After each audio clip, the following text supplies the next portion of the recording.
All right, I'm going to tell a story, and I'm recording. So I'm telling Charlie and Bev this story for the first time. I went in, we're at Sam's, and we're in a parking lot, so I got to be real careful. People are driving really bad. So I always get me a hot dog when I go to Sam's, because I just like their hot dogs. And Charlie does the shopping. She doesn't feel rushed, and I sit there and eat a hot dog with nobody telling me I'm getting too fat. So I walk up to the line that you order in, and there's this lady standing there. Jeez, God, dude. that was close. I I can't believe it. Wow.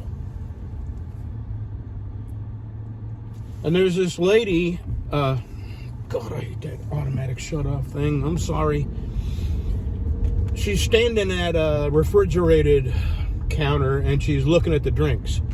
And she's picking them up and looking at them and picking them up. And she took a really long time standing there at the drinks. So I'm thinking, well, she's probably not going to order anything. And I was going to go around her. And I thought to myself, well, I'll just ask her if she's going to order. If she's going to order, I won't go around her. That would be rude. So I said, ma'am, are you going to order? How polite is that? Well, apparently, that set this lady off. You weren't polite enough. I am still shocked. And there's other people in line, and everybody else's mouths dropped. And Did she call you good names? She didn't call me cracker, but my goodness, I could not believe it. I said, ma'am, I'm sorry. I don't know how else I could have asked you that, not to offend you, but I'm sorry that offended you. And, you must be in a hurry. I'm not in a hurry. My wife's in here shopping. I gotta wait on her. I just didn't want to go around you if you were going to order. That's why I said, are you going to order? So I couldn't go around you by mistake. That would be rude going around you. How could I asked her? I said, how could what I asked you set you off like this? What on earth could make you this mad about what I said? And then she says, she backs up away from the counter. I'm not going to use the word she used, but you can just go the F around me, Mr. Man. You in that big a hurry?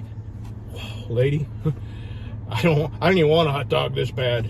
They got good hot dogs. I'm shocked. This drama. So she gets her order and goes, sits down.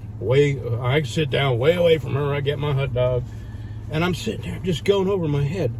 What is wrong with people? How could what I said possibly have made her that mad? And I'm thinking, could I have said it differently? What about if I just gone around her? Would that have even made her madder? Oh, yeah, she probably would have killed you. Yeah. And I'm still scratching my head. So anyway, I'm sitting there eating my hot dog, and this guy comes over and puts his hand on my shoulder. I guess he saw me eat my hot dog going, what the hell did I say? So he sits down. He said, you mind if I sit down? I said, go ahead. Well, he's a teacher here in Bossier Parish. Oh, I'm sorry. Well, he teaches mentally handicapped kids. Okay. So, well, he's good guy. Yeah, good guy. And he said, I was right behind you. He said, I heard what you said. And I said, yeah, I'm thinking to myself, what did I say? Could I have said it differently? What word did I use that would have set her off, Anyway, he said, you did nothing wrong. He said, you did the polite thing. He said, I would have gone around her if I was behind her. I wouldn't have asked. I'd just assumed she wasn't going to order because she wasn't in the line to order. Right. So, anyway, that's my story. And we have another story. And I don't want to offend anybody, but we have a weatherman. Should I not? Okay, I can't. Nope. I can't say it. Oh, yeah, you're right. YouTube will cancel me. End the story. Nothing to see here, folks. So move on. Well, maybe on Rumble. See ya. This light's going to go off in a minute, more than likely. So I've had a few hours to think about what happened earlier today. I mean, in the grand scale of life, it's not that big a deal. But this is not the first time this has happened to me. It wasn't too long ago. Charlie and I went to a grocery store that was, and you may remember me talking about that was a Kroger's, and where the Kroger's is, just south of the Kroger's, it's like the richest neighborhood in Shreveport, and just north of it is nothing but government houses and poor people. And, when the two go to this Kroger, it's a real, it's funny to watch the difference in people's behavior. And I'm not saying anybody's behavior is better or worse. It's just, there's a clear separation of types of behavior. So, this is what happened. Charlie and I had just had surgery on my eye. And, on the way home from the doctor's, I still got this thing over my eye, we had to buy some groceries before we went home. So we got our few groceries and we go up to the cash register, and there's a buggy. The buggy isn't in line. The buggy is off to the side. So, and it had stuff in it. So first thing I'm thinking is, well, somebody got up here and realized they didn't have a wallet, or just decided that they weren't going to pay for this today and went home. Because if it was in line, I wouldn't have gone around it. There was no going around it. It wasn't in line. It was off to the side.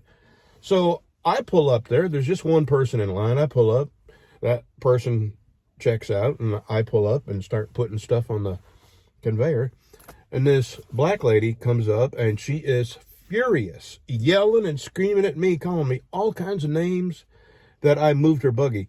Well, I didn't move her buggy. Her buggy wasn't in line. I said, ma'am, I didn't move your buggy. And I wouldn't, if I had known that you were here and you maybe forgot something, I wouldn't have gone around you. And still, I ended up to quiet her down, I ended up taking all my stuff off the conveyor, putting it back in the buggy, backing my buggy out, and letting her, she had like 3 or 4 items, and I had like 3 or 4 items. But that's what it took to get that lady to calm down and stop freaking out at me. And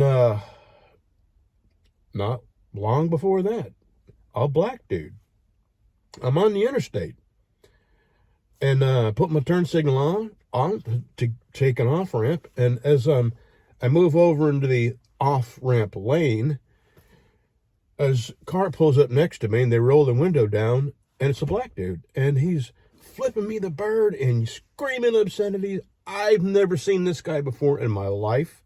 I have no idea what his problem is, but I have a gun right here, right? So, I'm not looking, I'm not trying to understand what he's saying. I'm looking for a gun.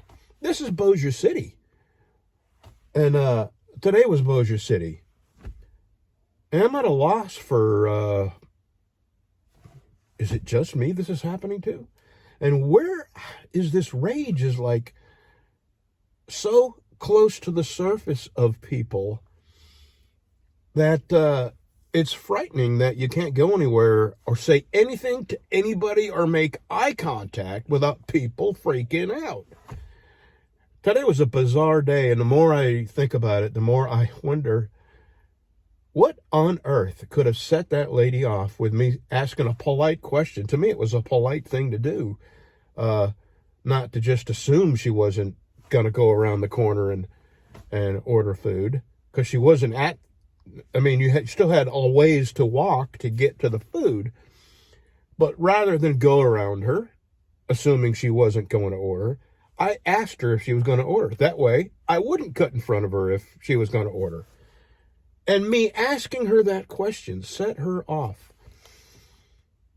And, I apologize. Why should I apologize for being polite? And the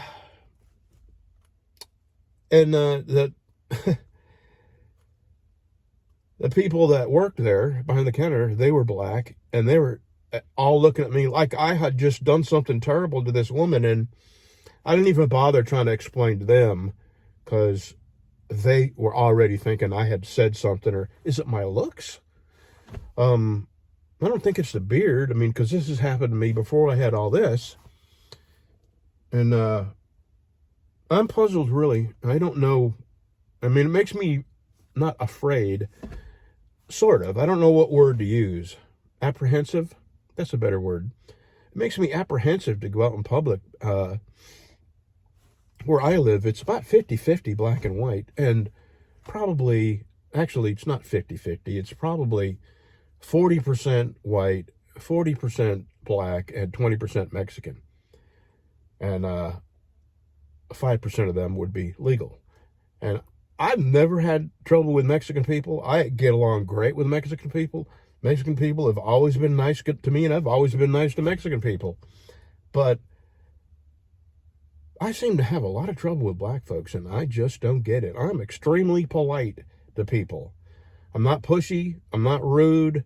I'm very patient. If people are slow getting their money out, I don't sigh loudly. You know, the stuff people do. I don't do any of that. I'm a really polite guy. I'm not pushy. I'm not impatient. I'm not loud. I thank people. I'm polite to people. And if this has happened to me, being a polite guy, you know, I bet you there's a lot of Karens out there that are running up against this every day. Anyway, I'm going home. It's cold out. I don't know why that light came on. I don't want it to, but now I don't know how to turn it off. Anyway, I found a poem I wrote a while back, 2013 maybe. And hold on, let me pull it up here. There we go. And I'm going to read it to you. I found it on my old Facebook page. And I don't remember what password is. I can't get into it, so I don't even bother. But I can go there and read stuff. I can download my own pictures. Anyway, here's the poem. That Kenworth logo sure looks good, 6 feet away at the front of my hood. My studio sleeper has room to spare. Feels like home when you're laying back there. I got chrome everywhere from stem to stern. 8-inch straight pipes. Guess I'll never learn. Train horns hidden up under the cab on a custom-made bracket that I had to fab. Chrome vinyl letters spell my company name. For 30-odd years, it's remained the same. Big Texas bumper just clears the ground. In my humble opinion, it's the coolest truck around. It's a bona fide show truck, sure enough. 2 tanks, 6 rims, by hand they get buffed. For those that say it's all show and no go, I got a 600 cat, just in case you didn't know. Pittsburgh Power makes my kitty cat scream. When I mash on the gas, don't be standing downstream. When I'm descending Donner and I hit full Jake, don't blame me when your eardrums break. I haul air freight from coast to coast. Thumbs up, pictures taken, that's fact, not boast. Pull into a truck stop. Got to swing wide, 300-inch wheelbase with Kenworth pride. Through the parking lot I go at a double slow crawl. I lost my place. Shining and gleaming. Look, but don't touch, y'all. Out the rolled down windows, my radio sends. The road goes on forever and the party never ends. I don't do this for money. Don't tell my wife. This ain't just my job, but it is my whole life. Okay. Now I've got somewhere to see it other than a Facebook I can only find once in a while, and I don't remember the password. Inspired his scripts. The other thing I knew to write For 101, he looks pretty damn good.